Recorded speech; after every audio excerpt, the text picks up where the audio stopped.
오늘은 새로운 책, 쇼펜하우어의 영감을 받아서 쓴 책, 어차피 남들은 나에게 관심이 없다. 왜 이분이 이런 제목을 정했을지 오늘 첫 장을 한번 읽어보면서 우리 첫 장에는 주제가 네 개의 단락으로 나뉘어져 있는데요. 첫 장이 이게 전부 다 6장으로 되어 있는데, 관계 속의 우리, 두 번째 장이 관계 속의 나, 3장이 관계에서 벗어난 나, 4장은 고통과 함께 살기, 5장이 행복과 친해지기, 6장이 나에게 관심 쏟기, 이렇게 6장으로 나눠져 있고요.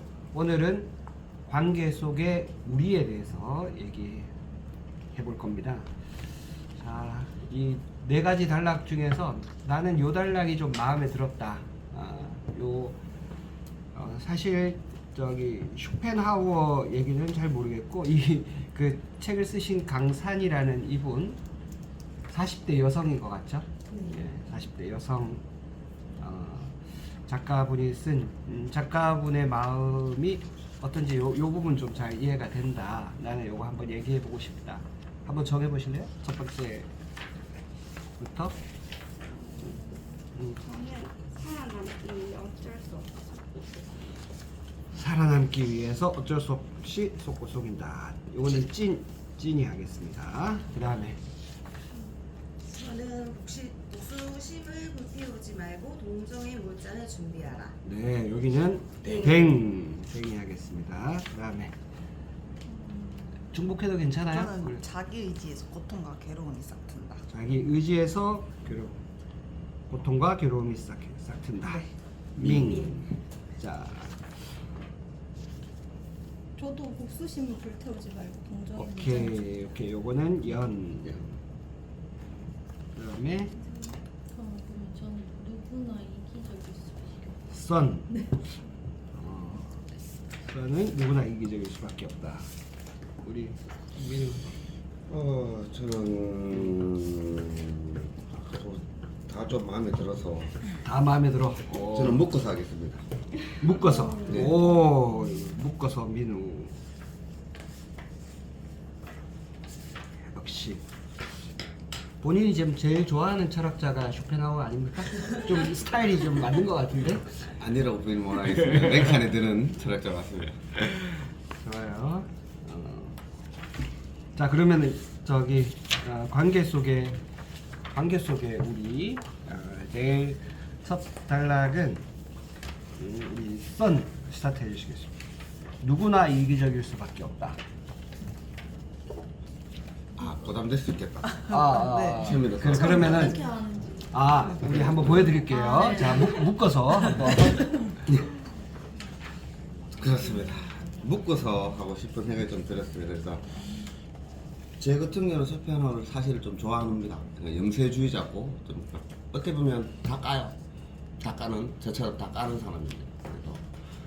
그래서 좀 좋아도 하고요. 그래서 어떤 면에서는 뭐 좀 부럽기도 하고요. 가진 자이기도 하니까 물론 불쌍한 부분도 있고 그렇습니다. 그래서 여러 가지 생각이 드는데, 여기서 가장 쉬운 것보다는 쇼펜하우어 같으면 이제 사람은 고통 속에 산다, 이기스럽다, 이렇게 얘기해요. 왜냐면 자기만 생각하거든요.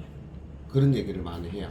그러니까 그 안에 있는 빌드업들도 여러 가지가 있는데, 그런 빌드업보다는 사실은 우리가 이제 자기가 생각했는 대로 아는 만큼 보이는 만큼이 세상이다. 그래서 그 말을 어렵게 하면 표상이라는 얘기를 합니다. 그래서 겉이 드러나 있는 것, 사실은 빙산의 일각이라는 얘기도 우리가 하거든요. 사실은 사람은 지금 겉에 드러나 있는 빙산이 바닷속에 떠 있는 그 위에 거만 보이는 것처럼 그렇게 보이는데, 사실은 밑에도 있다.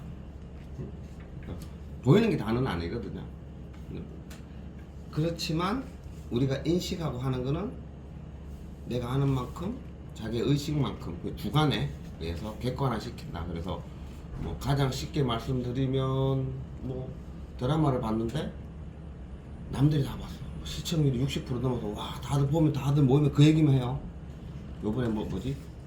그 드라마 선제업고 선적 때요 그런 것처럼 와 근데 선제업고 선제업고 티어. 티어 티어 티어. 하여튼 그 있었어요. 그래가 뭐 엄청난 그러니까 뭐 회기를 3번 하고 막 요즘 만난 회기도 있고 저는 안 봤어요 사실 내용만 근데 조금 알고 있는데 봤는데 어떤 사람은 재밌다고 막 하는데 어떤 사람들은 몇몇들은 나는 모르겠다 그래서 주인공도 못생겼고 남주도 잘생긴 잘 모르겠고 뭐 그렇게 얘기할 수 있잖아요 맞죠? 자기 주관이에요. 그래서 판단한 거예요. 그런 얘기를 앞장에서 좀 하는 거예요. 어렵게 보면 어렵게 막 설명했는데 그냥 단순하게 보시면 그런 식으로 얘기를 하고 있고요. 그리고 이분 자체는 솔직히 강산을 내가 그렇게 좋아하지는 않아요.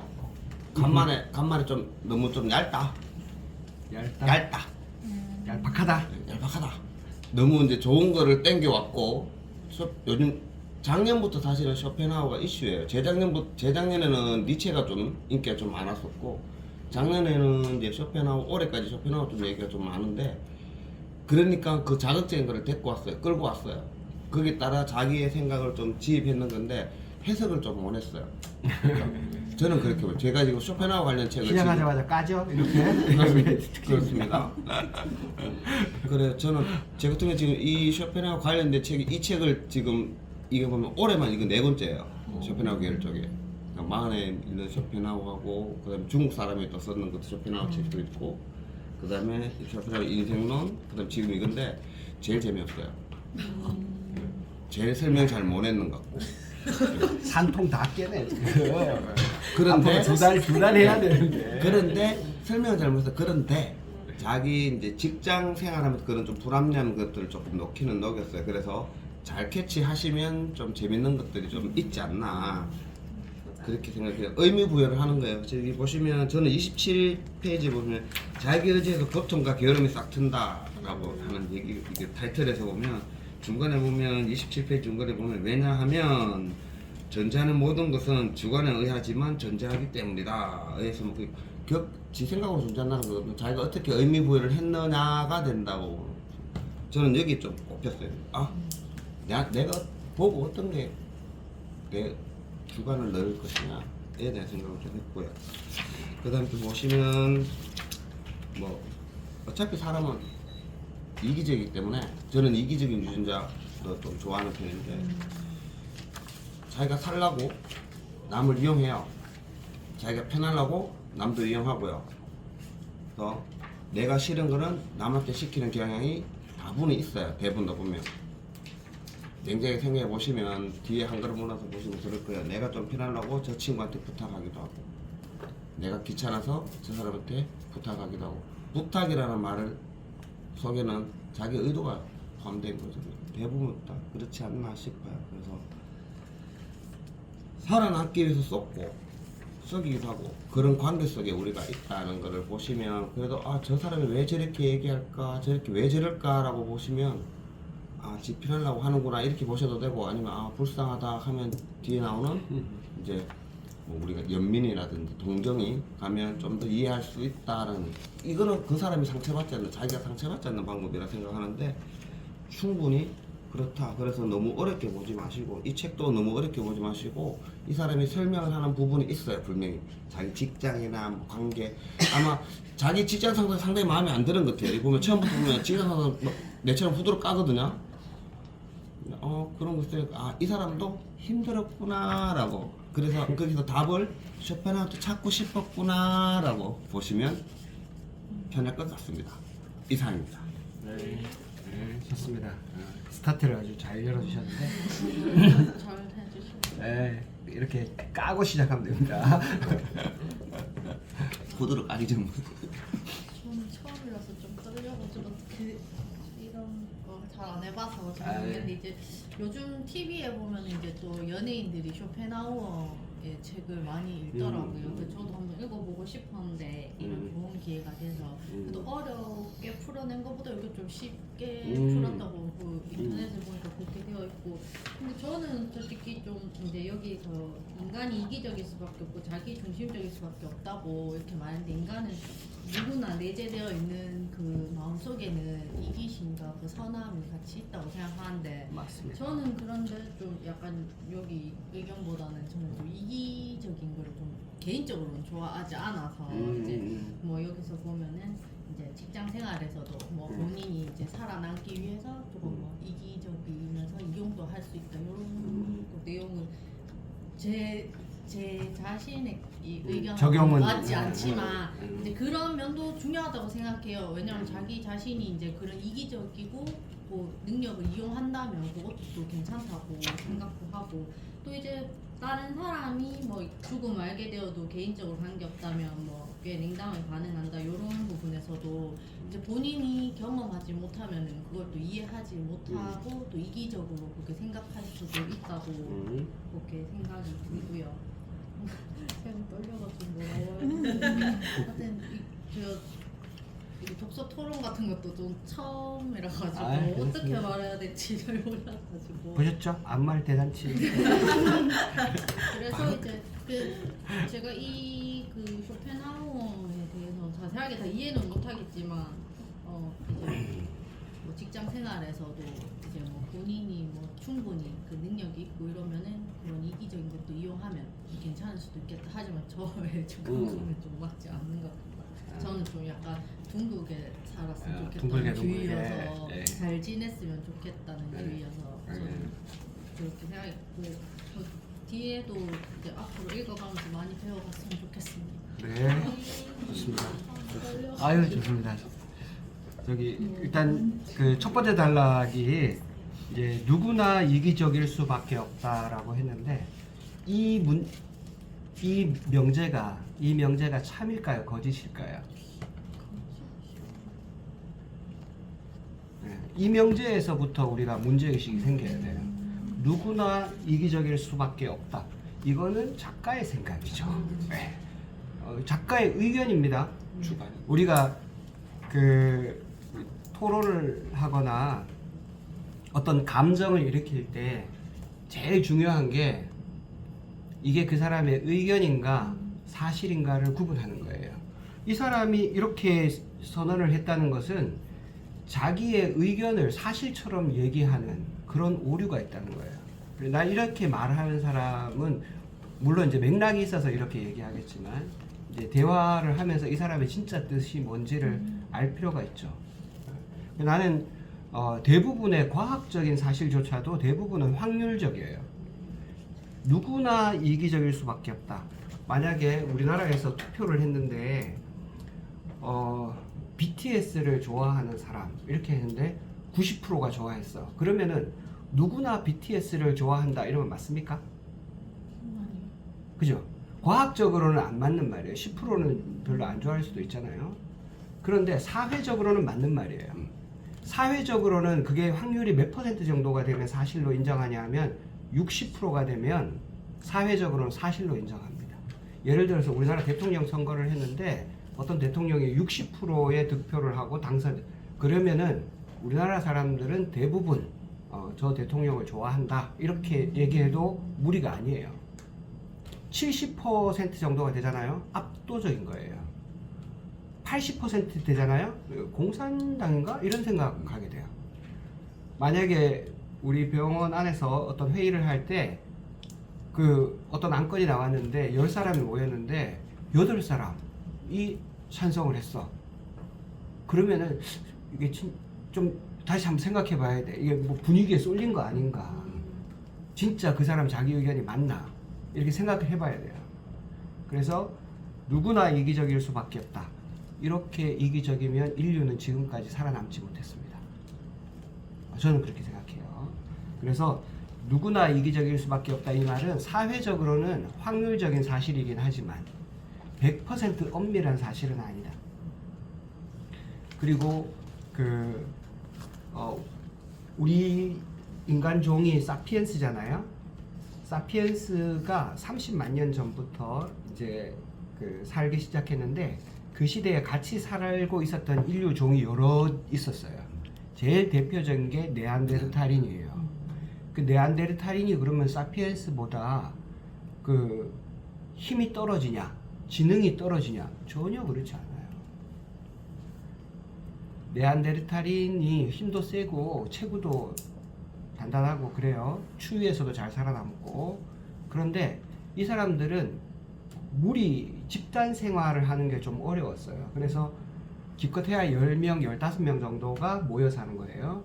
사피엔스는 150명, 200명까지도 모여 살았어요. 왜 그러면 무리를 이룰 수 있냐? 무리를 많이 이뤘는데 누군가가 한 사람이 독보적으로 이기적이야. 폭력적이고. 그러면은 옛날에는 그 사피엔스는 그런 사람들은 추출했어요. 그래서 집단적으로 공동생활하기에 적합한 사람들만 살았어요. 그러니까 사피엔스가 큰 무리를 이룰 수 있었고 그 큰 무리 안에서는 이런 불안감이 덜했어요.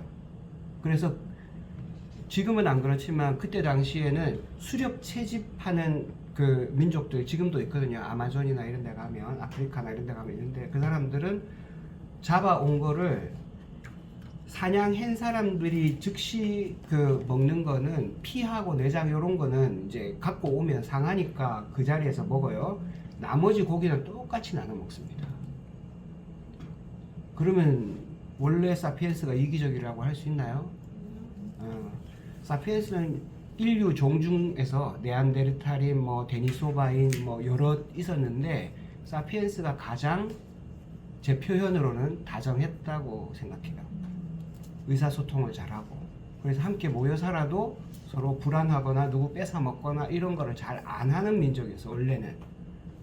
그런데 사회가 이렇게 발달하면서 누군가가 농경 생활하고 그때부터 부를 축적했고 또 산업혁명이 일어나면서 또 부가 더 한쪽으로 쏠리면서 이제 이런 이기적인 유전자가 발동하기 시작했지만 원래 사피엔스는 그렇게 이기적인 종이 아니었다. 가장 다정했기 때문에 무리를 이뤘고 그래서 뭐 바늘이라든지 또 바퀴 뭐 이런 거 만드는 건 굉장히 혁명적인 그 발견인데 그게 다 의사소통 때문에 집단적인 지성이 발휘돼서 그렇게 살아남은 거예요. 그래서 이거는 이 작가의 의도는 알겠으나 100% 엄밀한 사실로 받아들일 수는 없다. 나는 지금도 사피엔스는 다정한 종족이다. 그리고 다정한 종족이 끝까지 살아남기를 저는 응원하고 또 바라고 있습니다. 자, 그럼 우리 두 번째, 자기 의지에서 고통과 괴로움이 싹 튼다. 민 한번 해볼까요?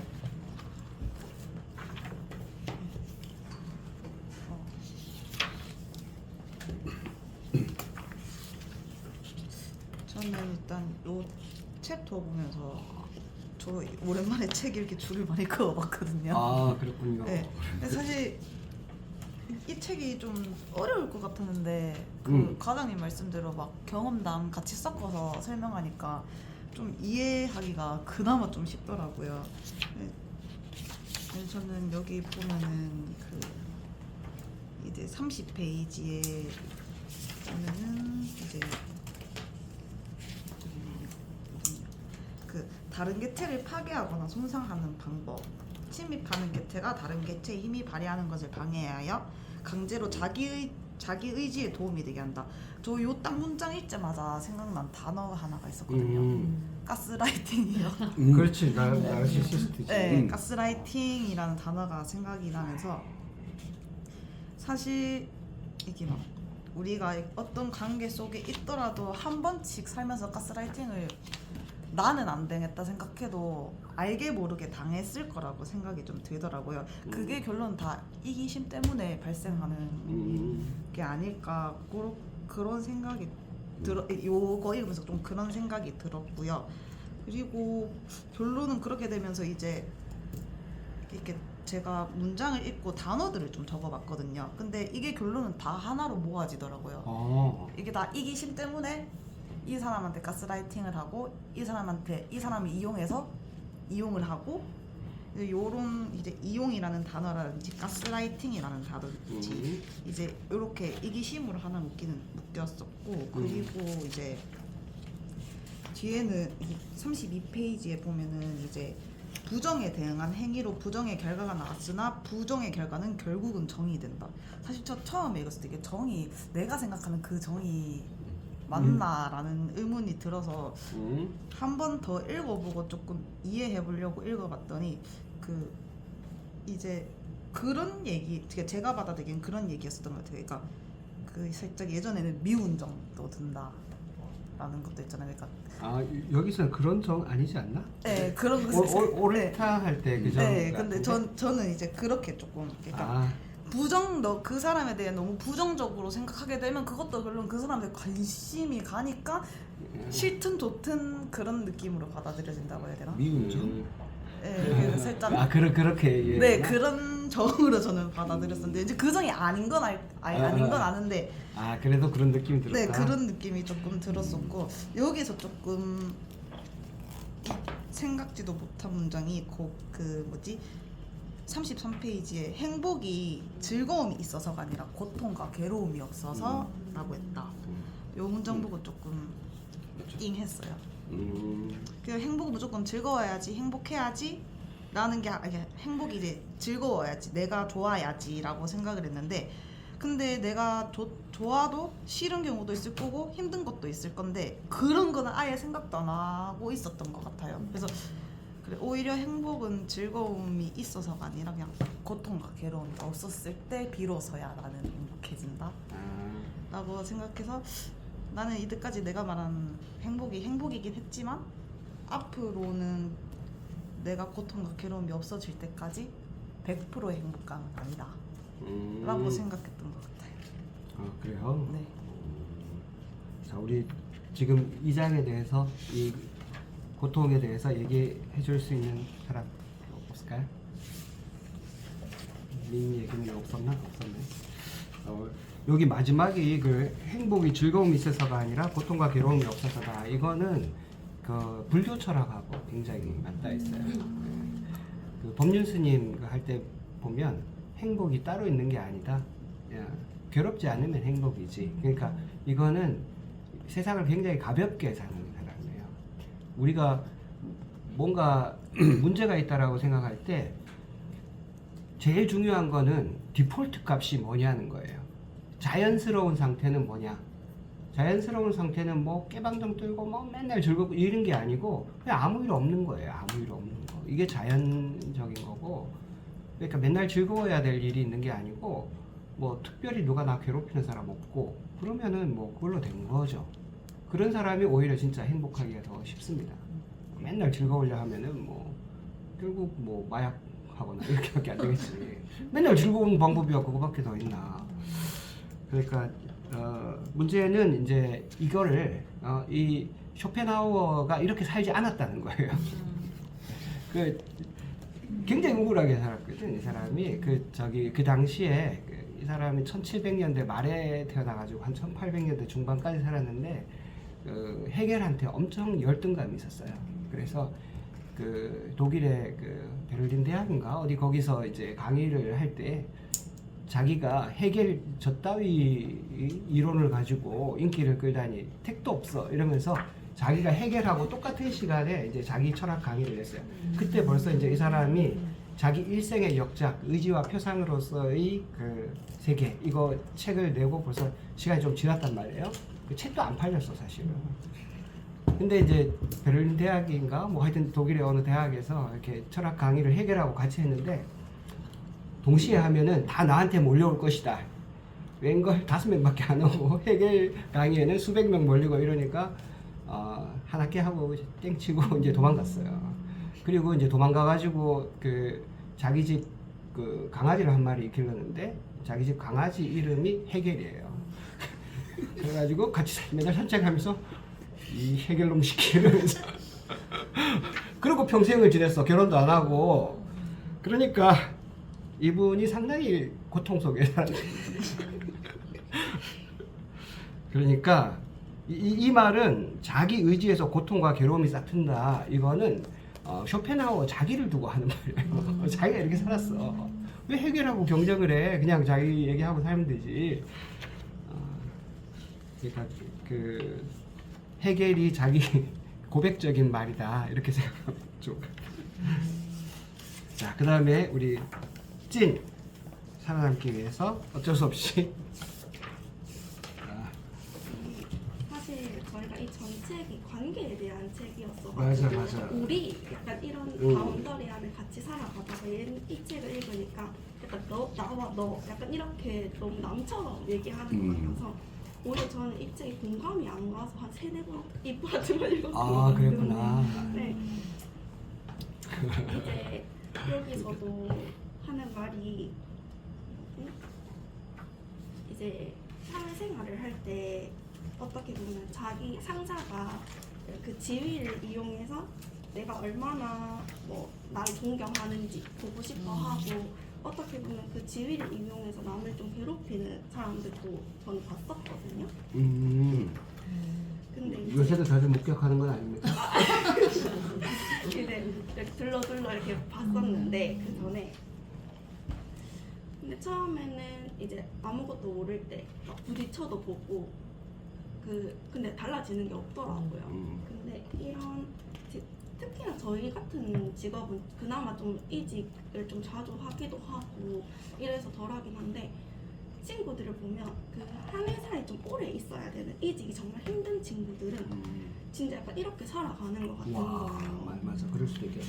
이제 그 어디를 바로 가지를 못하니까 그리고 그 평판이 다 들리니까 이게 자기의 어떻게 보면 안 좋은 모습을 남들한테 들릴 수도 있으니까 이런 게 조심스러워서 아무리 그 사람이 못됐게 하고 해도 다 참고 그냥 좋은 척 웃으면서 다 넘기는 경우가 많더라고요.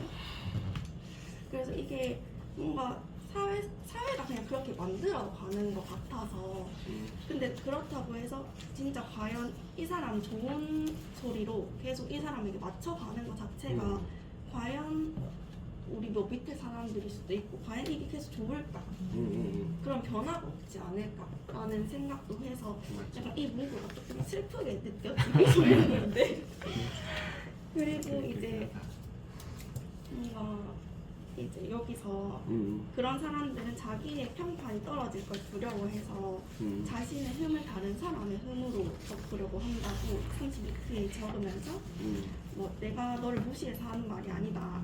뭐 기분 나빠하려고 하는 말이 아니니까 오히려 말고 들어봐. 근데 이런 말 많이 듣죠. 이걸로 시작하지만 뒤에 말을 들어보면 다 나쁜 소리고 안 좋은 소리고 이런 말이 정말 많아서 이 문장을 보고 공감이 좀 많이 갔던 것 같아요. 그런 사람들 대부분 얘기를 시작할 때 이렇게 시작을 하더라고요.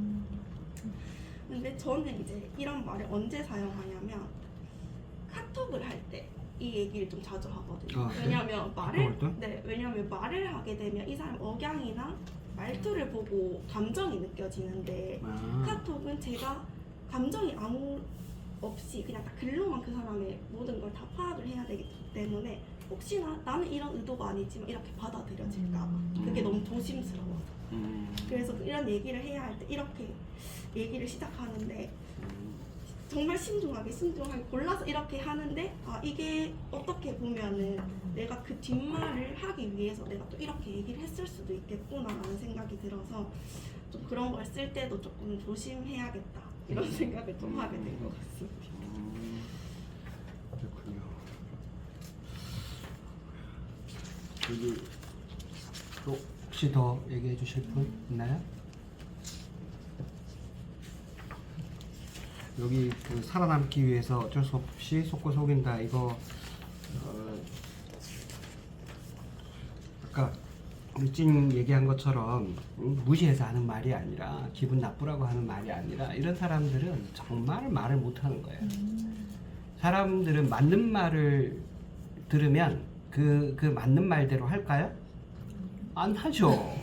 그 사람을 정말 로봇으로 하는 거예요. 사람은 자기 감정이 받아들여져야 그때 얼마나 당황스럽고 자기가 뭔가 실수를 했어. 그러면은 누군가 그 실수에 대해서 지적을 할 수 있잖아요.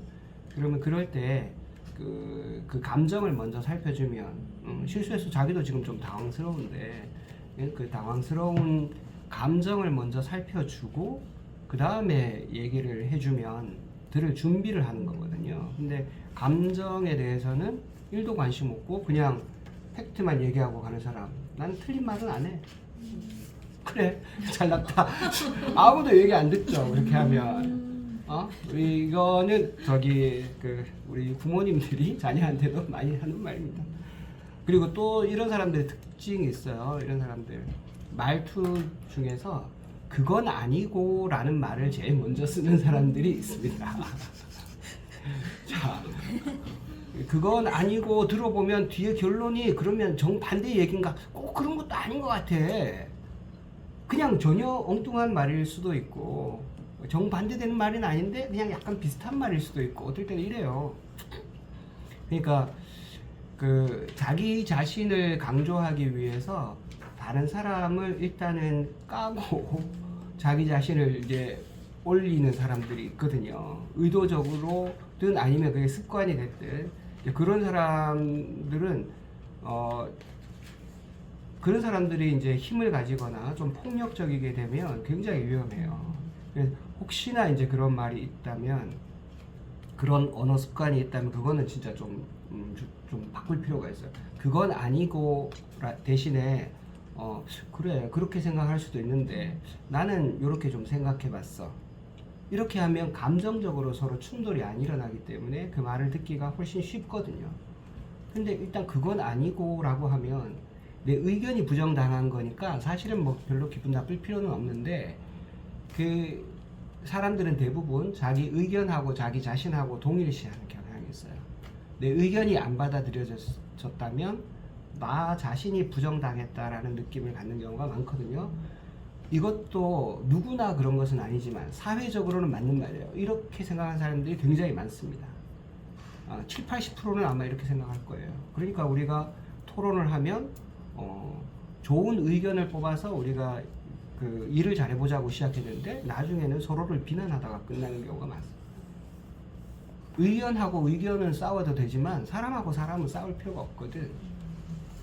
근데 의견하고 사람하고가 이렇게 분리가 잘 안 되죠. 그러니까 그런 거를 감안한다면 우리가 좀 더 친절하고 다정하다면, 우리가 진짜 다정한 사피엔스라면 첫 번째는 의견에 대해서 그건 아니고로 시작하기보다 그 사람 당신 보기에는 그렇구나. 왜냐하면 사람은 누구나 다 자기 시각으로 세상을 보는 거거든요. 객관적인 절대가 없어요. 여기 뭐 중간에 표상이라는 말이 나오는데 그 표상이라는 말이 실제가 있고 나는 그 실제의 전모를 다 보는 게 아니라 그 중에서 내가 지각하는 일부를 본다는 뜻이에요. 그건 나의 세계예요. 저 사람 세계는 또 다를 수 있어. 그럼 세계와 세계가 만났잖아요. 그러면 서로의 세계를 존중할 필요가 있죠. 내 표상이 100% 맞다고 누가 얘기하겠어? 내가 안경을 검은 안경을 꼈다면 어둡게 보일 거고 노란 안경을 끼면 노랗게 보일 건데 서로 다 안경 색깔이 다르다는 걸 인정해 줘야 돼요. 그러고 들어보면서 누가 더 효율적인가 뭐 이렇게 생각해 볼 수 있겠죠. 그래서 이게 살아남기 위해 어쩔 수 없이 속고 속는다. 이것도 이 작가의 의견이다. 누구나 다 그런 건 아니고. 그 다음에 40페이지 보면 이분이 조언하는 게 셋째 줄에 화가 날 때 자신이 화가 났으면 빨리 알아차야 된다. 여기까지는 좋아. 근데 화가 나는 그 사건을 머리에서 빨리 없어지도록 노력해야 감정 조절이 쉬워진다. 이거 되는 사람이 있습니까? 이분 이렇게 어설픈 조언하면 안 돼. 이거 거의 불가능해요. 이런 게 되는 사람들은 이제 굉장히 훌륭한 사람들이에요. 그리고 이런 그 훌륭한 사람들은 이런 책을 볼 필요가 없죠. 우린 다 이런 게 안 되는 사람들이에요. 이게 굉장히 어렵습니다. 감정을 생각으로 조절하려고 하는 것만큼 무모한 짓이 잘 없어요. 이럴 때는 이제 좋은 사람 만나고 그리고 나를 진짜 이해하는 사람 만나서 따뜻한 떡볶이나 한 접시 먹고 아니면은 산책을 하거나 운동을 하거나 뭐 이렇게 하는 게 훨씬 좋아요. 감정은 생각으로 없애기가 쉽지 않다. 우리 마지막 댕. 아, 네. 저는 어차피 남들은 나에게 관심 없다. 이 책 받자마자 그럼 나에게 관심이 있는 사람은 누구인가? 오. 그거는 저뿐인 거. 아무도 나에게 우와. 관심이 없고. 네. 전곡은 지금. 그래서 일단 저는 복수심을 불태우지 말고 동정의 몰잔을 준비하라 이 챕터를 읽으면서 DP 드라마의 구교환이 나왔었는데 배우예요. 그 여자친구가 이육석 감독이라는 여자친구가 있어요. 근데 그 여자친구가 했던 말 중에서 이제 미국에 놀러를 갔는데 그 여자친구가 장점이 이제 구교환이 말하는 게 여자친구 장점이 가장 싫어하는 사람을 정말 사랑한대요. 그 여자친구가. 그래서 이제 왜 그렇게 하냐고 하니까 자기가 이제 미국에 갔었는데 버스 안에서 어떤 이제 백인 여성이 타서 매니큐어를 막 바르고 있더래요. 그러면서 이제 딴 사람들 막 냄새도 나고 왜 저렇게 민폐를 끼치나 이렇게 생각을 하고 이제 인상을 찌푸리면서 보고 있는데 자기는 감독이니까 관점을 바꿔서 보니까 그거를 영화로 보면은 저 여자 주인공은 너무 사랑스러운 사람인 거예요. 주위의 시선도 상관하지 않고 네, 그냥 그냥 자기 자기 자신. 혼자 이렇게 하는 게 너무 사랑스러워서 이제 항상 그래서 싫은 사람을 사랑스러운 사람으로 보면은 관점이 다르게 보면은 이제 색다르게 보인다 이런 게 있더라고요. 그래서 이제 여기서 우리도 챕터에 보면은 45페이지에 상대의 사악함에 분노를 느낀다면 관점을 돌려 그의 삶을 얼마나 생각하고 그리고 생각해 보도록 권한다. 이 챕터를 보면서 저도 이런 상황이 있었나 이런 생각을 이제 뭐 하다 보면은 저는 이제 주가 이제 병원의 생활이다 보니까 환자랑 상담을 많이 하다 보니까 뭐 예민하고 짜증나고 왜 저렇게까지 저렇게 툴툴거릴까? 왜 저렇게까지 좀 JS를 할까? 이런 생각이 드는데 그럴 때 이제 관점을 바꿔서 생각하려고 엄청 노력하거든요. 환자니까 아프니까 이렇게 생각을 하면은 와. 아픈 사람이니까 이렇게 생각을 하면은 그러면 내가 도와줘야지 이렇게 생각이 들더라고요. 그래서 이제 저는 최근에도 이제 성녀 같습니다. 성녀.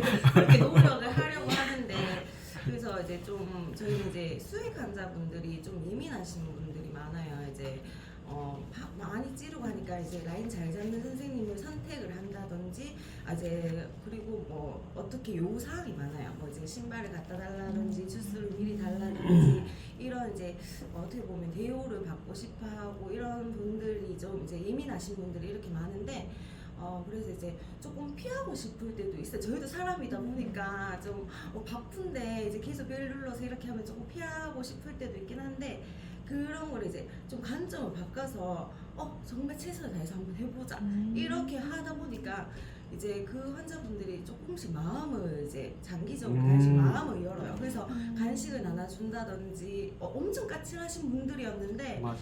뭐 얼마 전에 최근에 이제 유리가 저희 병원에 이제 토요일 날 저 기다린다 잠깐 왔거든요. 사실 용돈까지 주는 거 까서 사 먹으라고 그래서 안 먹는다고 했는데 그냥 선생님이 너무 잘해주셔. 그런데 저는 그런 것들이 바라고 한 게 아니지만은 내가 이렇게 관점을 바꿔서 이렇게 조금 아프신 분들이니까 좀 해줘야겠다. 그러니까 되돌아오는 걸 직접 체감을 하니까 좀 더 하고 싶다 이런 생각을 들어서 조금씩 이제 그런 안 좋은 분들을 관점을 좀 바꿔서 생각을 해보려고 노력 중입니다.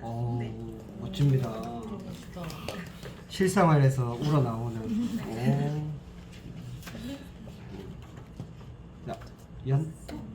근데 저는 이 책이 사실 너무 어려워가지고 저도 한 3-4번 읽어보고 과장님한테 무슨 말 하는지 모르겠어요. 막 어제는 막 조언도 받고 했는데 왜 어려운가 생각하고 계속 읽어보니까 맞는 소리인데 말을 너무 극단적으로 하시는 말씀을 너무 극단적으로 하시는 것 같고 저는 47페이지 이 한 페이지가 공감이 되면서도 안 되는 부분이 있었던 게 저도 사실 어렸을 때는 눈에 눈, 이에는 이 그런 마인드로 이렇게 했었는데 근데 사실 그게 제가 시간이 지나고 저도 나이가 들어보니까 의미가 없는 의미가 없다. 행동이고 그리고 제가 그렇게 똑같이 한번 해봤을 때 시원했던 적이 없었던 것 같아요. 난 이렇게 하면 시원하겠지라고 생각했는데 결론은 제 기분이 더 안 좋아지더라고요. 맞아. 그래서 여기 보시면 그 동료, 그러니까 제가 좀 공감이 됐던 거는 이것이 내가 하려던 보복인가라고 반문해보자. 그러면 보복의 결과가 너무 참혹함을 깨닫고 실제로 보복을 거두게 될 것이다. 더불어 뒤늦은 후회까지 막을 수 있다. 요거를 봤을 때는 제가 저런 거 쓸 때 빨리 읽었으면 좋았을 텐데 이런 생각이 들면서 충분히 젊습니다. 지금 중간에 아직 괜찮아요. 제 기준. 아직 괜찮아요. 근데 위에 봤을 때 당신에게 막말한 동료에게 보복하고 싶다면 먼저 안갚표를 거두고 그 동료가 고뇌에 시달리고 불행과 가난에 허덕이는 모습을 그려보자. 저 이 정도까지는 아니었는데 그래서 이 책이 공감이 가면서도 이 정도까지는 아니어서 그래서 제가 좀 이해하기가 어려웠던 것 같아요. 참 이분 힘들다 진짜. 굳이 불행과 가난에 허덕이는 모습까지 상상을 해야 돼. 그렇게까지는 아니었는데 오히려 속으로 이렇게 생각하는 것 자체가 좀 더 이상하잖아요. 그러니까 그렇게 생각하는 그 사람이 더 불쌍하다 생각했던 거죠. 저도요. 그러니까. 그래서 공감이 되면서도 안 됐었어요. 그렇지. 근데 이분이 약간 쇼펜하우어하고 결이 같은 부류인 것 같은 느낌이 들어요. 상처를 많이 받았다. 상처를 많이 받았던 것 같아요. 그래서 또 왜 이렇게까지 말씀하시지라는 생각이 또 들어서 이거를 앞에 이 본인 소개랑도 계속 읽어봤는데 그래. 네, 어렸을 때 어렸을 때뭐 환경의 영향이 크지 않았을까라는 생각을 맞아. 했었어요. 네. 좋습니다. 이분은 보육원에서 크셨다고 돼 있으니까 어렸을 때 그 상처가 네. 이런 그 어떤 프레임을 만들었을 수도 있어요. 그리고 쇼펜하우어도 어렸을 때 그랬거든요. 그 아버지가 자살하고 또 어머니하고는 갈등 때문에 의절하고 뭐 거의 혼자 청년기를 보내다시피 했기 때문에 그런 면에서는 이분하고 좀 감정선이 비슷할 수도 있어요. 그리고 저는 이제 요 문구도 마음에 들었어요. 이렇게 그 46페이지 5째 줄에 보면 타인에게 받은 침해에 보복해야겠다는 목표는 복수라기보다는 형벌에 가깝다. 이 말은 내가 공감이 됐어요. 근데 그 뒤에 동료가 고뇌에 시달리고 불행과 가난에 이거는 야 너무 나가는데 이런 느낌이었어요. 이게 우리가 그 고륙지책이라는 말 들어봤죠? 고륙지책 못 들어봤습니까? 고육지책이 자기 살을 베어가지고 그 적에게 주면서 그 적을 무찌른다는 내용이거든요. 자기 살을 베갖고 내주면서. 그러니까 뭐 싸우다가 뭐 예를 들어서 서로 저기 맞짱을 뜨면 팔 안에 내주고 저 사람 목 자르면 이제 고육지책이 되는 거죠. 이게 어쩔 수 없어서 하는 선택이지 좋은 선택은 아니다. 이제 최악의 상황에 몰렸을 때 하는 것이 자기를 그 해를 입혀가면서까지 남한테 이겨야 되는 그런 상황, 극단적인 상황이죠. 극단적인 상황. 그러니까 이런 고육지책은 현대에서는 거의 사실 쓸모가 없어요. 그리고 이분처럼 자기 속에 그런 불덩이를 가지고 있는 채로 저 사람 마지막 이 제목하고도 좀 안 맞는 것 같아. 제목이 동정의 물잔을 준비하라는데 동정의 물잔에 약간 독이 들어간 것 같은 느낌이 들어갖고 조금 어색하긴 한데 뭐 그거는 그런 대로 걸러 읽으시고 이게 내가 하려던 보복인가 보복의 결과가 너무 참혹하다. 내가 나를 괴롭히는 거니까 이게 실상이 아니고 사실은 자기가 선택한 허상일 수도 있거든요. 그래서 오늘 여기까지 하고 혹시나 또 오늘 이야기에 대해 가지고 저기 한마디 오늘 저기 댕은 아주 너무 감명받았죠. 말씀도 너무 잘하시고. 그렇죠. 저도 약간 그 성녀 같습니다. 근데 읽어보면은 뭐 이 책도 뭐 철학책이나 심리책이 저도 최근에 조금 관심이 있어갖고 읽어봤는데 좀 다 우울하고 가정 환경이 입양되신 분, 고아이신 분, 어렸을 때 사건 있고 좀 그런 분들이 좀 많이 쓰시는 것 같더라고요. 그런 생활을 겪어야지 이런 철학이 나오는. 저는 이제 좀 약간 희망적이고 법률 스님처럼 그렇게 있고 싶은데 이런 책들이 철학이 맞는지 아니야. 의구심이 좀 왜냐면 들긴 이건 하더라고요. 그러니까 출판사에서 그런 류의 작가들을 선택하는 거야. 아. 내가 봤을 때는 아, 그래? 그러니까 마케팅이야. 아. 이 사람의 스토리가 있잖아. 그러니까 이런 사람이 이렇게 살았으니까 이 사람이 쓴 책이라는 사람들이 자극받고 공감받아서 할 거야.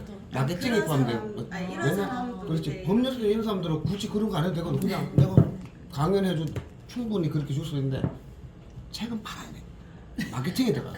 지금 그래서 원장님이 그 유튜브 그 쇼펜하우 그거 영상 보여준 거 보면서도 그걸 이제 그 동영상을 보는데 진짜 어떻게 이렇게 살았지 정말 우울하다 진짜 뭐 엄마랑도 영 끊고 맨날 거기 가갖고 막 깽판 지기고 이런 게 이런 사람이 사는 동안에는 행복했을까? 근데 철학을 알려준다고? 이런 느낌이 좀 들더라고요. 의구심이다.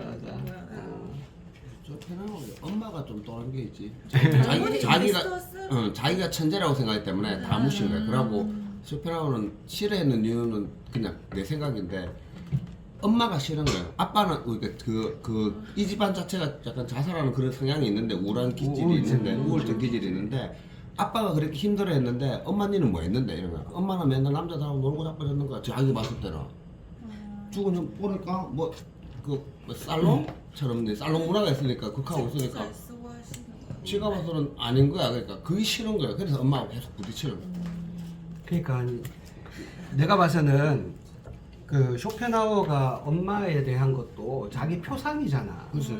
엄마의 삶을 자기가 들어가서 보질 않았으니까 엄마는 또 그렇게 우울한 아버지하고 살면서 얼마나 힘들었겠어. 또 시집 잘못 와가지고. 같이 안 미치려고 했는 거지.